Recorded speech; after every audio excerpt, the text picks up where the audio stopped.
আস্তে আস্তে। তুমি এখানে চুপ করে বসো তো দেখি, আমি তোমায় খাইয়ে দিই। হ্যাঁ হ্যাঁ, দাদা ভাই আমাদের দুজনকে তোমার দায়িত্ব দিয়ে গেছে। না না, আমি একা খেয়ে নিতে পারবো। একদম চুপ, চুপ করে বসো। এই তো হাতের অবস্থা, এই হাতে আর নিজে নিজে খেয়ে কেরামতি দেখাতে হবে না, বুঝলে? আচ্ছা, তোমাদের দাদা ভাইয়ের সাথে কথা হয়েছে? কর্তামা এখন কেমন আছে কিছু জানো? দাদা ভাইয়ের সাথে কথা হয়নি, তবে মায়ের সঙ্গে হয়েছে। দাদা ভাই তখন দিম্মার ঘরে ছিল। এই শোনো, ওদিকে যা হচ্ছে হতে দাও, তোমাকে এখন সুস্থ হতে হবে তাড়াতাড়ি, বুঝেছো? এ নাও, খাও।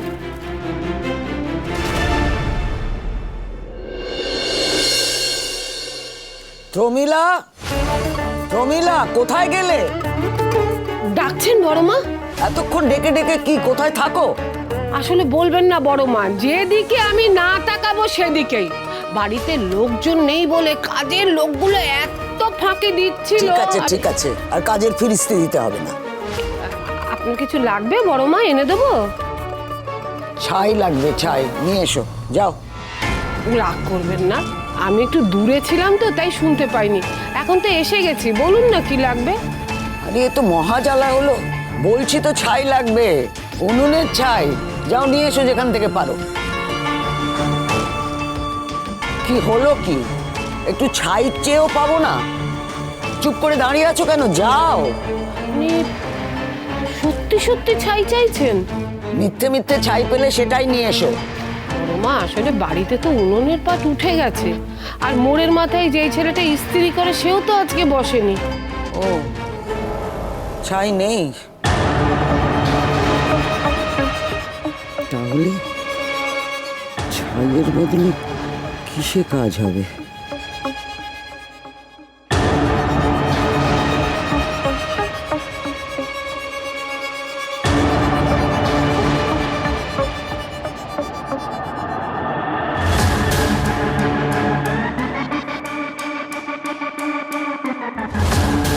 এটার চাবিটা ওই দেরাজে আছে, এনে দাও তো।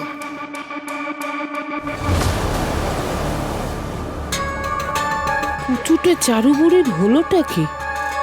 হঠাৎ ছাই চাইলো, তারপর আবার ড্রেসিং টেবিলের ড্রয়ারের চাবি। ব্যাপারটা কি?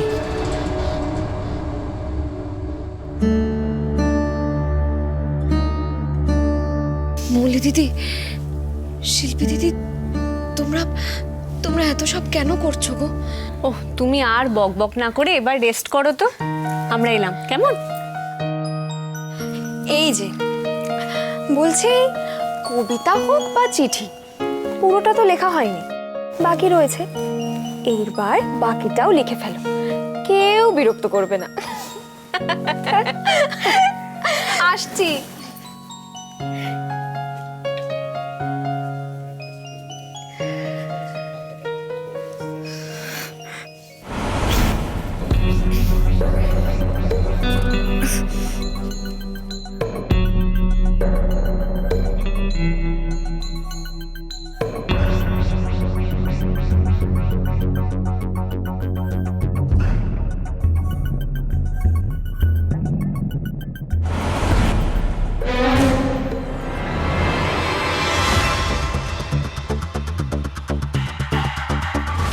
কি হলো? এই পাতাটা তো ছিঁড়ে নেওয়া হয়েছে। কে ছিঁড়েছে? ছোট মালিক? না, রাইটিং প্যাডের পাতা ছেঁড়ারই হলে ছোট মালিক তো সামনের পাতা ছিঁড়বেন, পেছনের পাতা তো ছিঁড়বেন না। তাহলে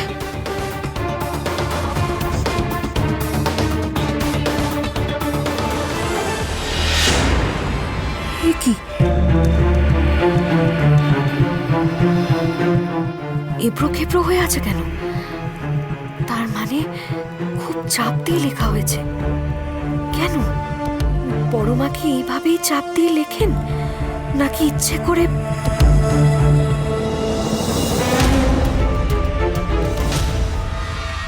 আচ্ছা, এবার বুঝলাম বড় মা কেন আমাকে এই ঘর থেকে সরিয়ে দিলেন, আর তাই আমি আসার আগে চলেও গেলেন। এইভাবে উনি ওই কবিতাটা চুরি করে নিলেন।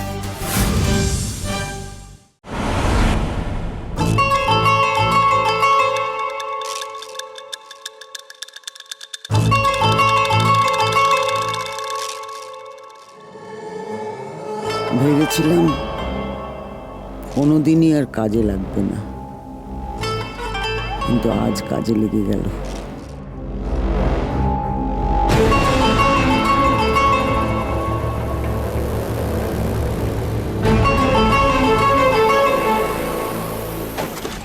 কি যেন ছিল,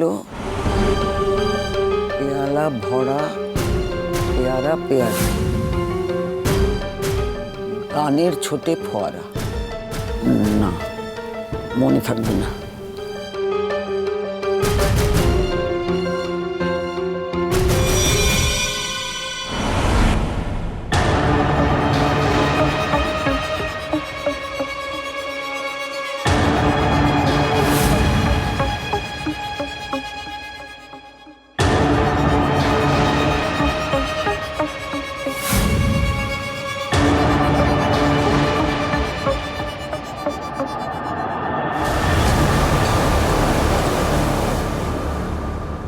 এই তো বেশ পড়া যাচ্ছে।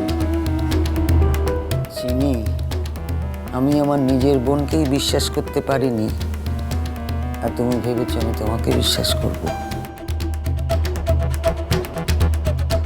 এই ধাঁধার রহস্য ভেদ আমিই করব, এ তোমার কর্ম না।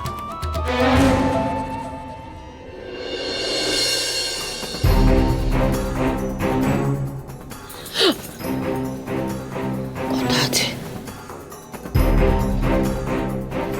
তুমি ছিলে না, বড় মা আমাকে ডাকলেন নিজের ঘরে নিয়ে যাওয়ার জন্য। আমি নিয়ে গেলাম, তারপর উনি বললেন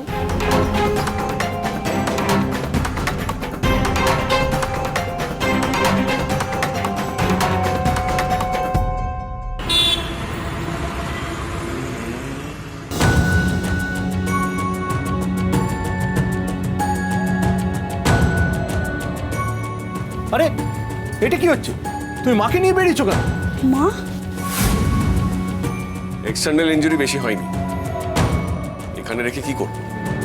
আর মেমেলি রসের ট্রিটমেন্ট এখানে হয় না, এখানে রাখার কোনো মানে নেই। দ্রোণ, আমি না সত্যি তোমায় চিনতে পারছি না। তুমি ঠাম্মিকে নিয়ে এত উদাসীন কি করে হচ্ছ? ইনি আর কেউ নন, ইনি তোমার নিজের ঠাম্মি দ্রোণ, যিনি তোমার জন্য। আপনার প্রশ্নের মধ্যে উত্তরটা আছে। আর হ্যাঁ, আমি কি করছি বা না করছি তার জবাব আমি একজন আউটসাইডারকে দেবো না। শোন, তোর থেকে না ওই আউটসাইডার মায়ের কথা অনেক বেশি ভাবছে। দ্রোণ, আমার লক্ষ্মী ছেলে, আমার কথাটা শোন। দেখ, মাথা গরম করে জেদের বসে এমন কিছু করিস না যাতে পরে আফসোস হয়। তুই এত তাড়াতাড়ি ওনাকে কেন বের করে আনলি? বললাম তো, এখানে চিকিৎসা করার কিছু নেই।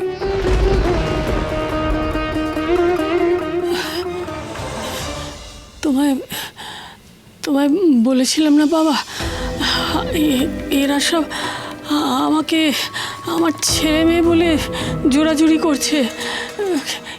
এরা এরা তারা, আমি ওদের চিনি না, আমি ওদের চিনি না। এরা সব মিথ্যে বলছে, এরা মিথ্যে বলছে। আমি তো জানি যে তুমি এদের চেনো না। না, আমি চিনি না, আমি এদের চিনি না। চলো তবে তোমাকে তোমার বাড়ি নিয়ে যাই। দ্রোণ, আমি যাবো তোমার সঙ্গে। হ্যাঁ হ্যাঁ, তুই যা ওর সাথে যা। না না না না না না, ওরা যাবে না, ওরা যাবে না, ওদের কাউকে নেবে না। ওদেরকে নিয়ে যাবো না, তুমি আমার সঙ্গে যাও তোমার বাড়ি। ও মা, মা কথা শোন। এই দ্রোণ, কি করছিস কি? তুই কথাটা শোন।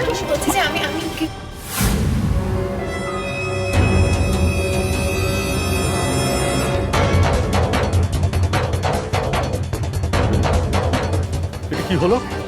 দ্রোণ মাকে কোথায় নিয়ে গেল?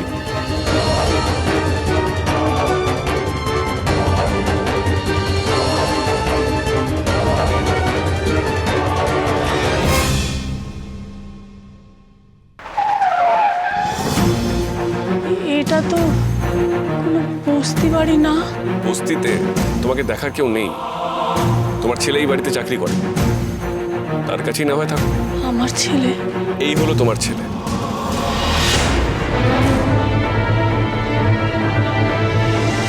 ও কে? আমি তো তোমার তুমি খুব তাড়াতাড়ি ভালো হয়ে যাবে, দেখো তোমার সব মনে পড়ে যাবে। ভয়ানক চাল চেলেছ তো চিনি, তবে তোমার চালটা আমাকে খুব সাবধানে ধরতে হবে। মন যে বলে চিনি চিনি